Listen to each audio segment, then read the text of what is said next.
High everyone, नमस्ते। मेरो YouTube च्यानलमा हजुरहरूलाई स्वागत छ। यो मेरो आजको युट्युब च्यानलको रेसिपी चाहिँ नमकिन रेसिपी, निम्कीको रेसिपी देखाउँदैछु है। यसलाई चाहिने सामग्री भनेको हजुरहरूलाई आधी किलो मैले चाहिँ मैदामा चाहिँ यो निम्की बनाउँदैछु। आधी किलो मैदा अनि कालो जिरा, कलन्ची पनि भन्छ यसलाई। यो छैन भने हजुरहरूले ज्वानो पनि युज गर्न सकिन्छ हैन। तेल राखिस्यो, नुन राखिस्यो अनि मजाले यसलाई माडेर चाहिँ अनि पानी राख्दै एउटा डो तयार गरिस्यो।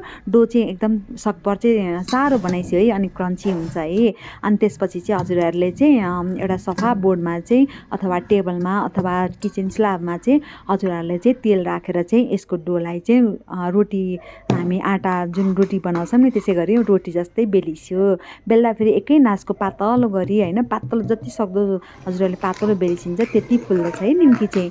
अनि त्यही भएर चाहिँ मैले चाहिँ हेर्छ नि कस्तो राम्रो गरी मजाले बेलिसकेको छु। अनि बेलिसकेपछि चाहिँ एउटा चक्कुको सहायताले चाहिँ लामो लामो गरेर पहिला सुरु सानो कट गरेँ। अनि त्यसपछि फेरि डायमन्ड सेप, निम्कीको सेप भनेको त डायमन्ड सेप हुन्छ नि त। अनि मैले डायमन्ड सेप गरेर चाहिँ काटेर चाहिँ एकैचोटि निकालेँ क्या। किनभनेदेखि त्यही चक्कुले चाहिँ सुई सुई सुई निकालेँ। यो कुनै त्यो डल्लो पर्ने हुने केही हुन्न हैन, किनभने तेलले गर्दा फेरि दाउन पुगेको छ नि त। यो तेलमा हाल्ने बित्तिकै फर्र फुक्दछ क्या। हजुरहरू नडराइकन एकैचोटि निकालेर राखिस्यो अनि अलिअलि गर्दै पकाइस्यो। मैले चाहिँ यता तेल बसाइसकेको छु नि त।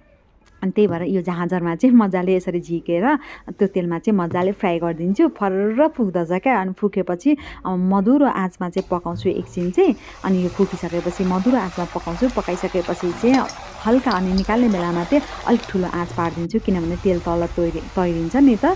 अनि कस्तो बजारमा किन्ने भन्दा दामी घरैमा कस्तो राम्रो क्रन्ची हैन। यो जाडो सिजनमा चियासँग, एक कप चियासँग अलिकति निम्की लिएर खानु कति मजा मिठो हुन्छ नि त है। हजुरहरू पनि यसै गरी घरमा टाइम छ भने यसै गरी बनाएर बट्टा बट्टामा राखिस्यो। मान्छे आउँदा पनि खान दिस्यो ल है। मैले त्यही बनाएर देखाएँ, हजुरहरू पनि अब बनाएर यसै गरी राखिस्यो है त। Thank you.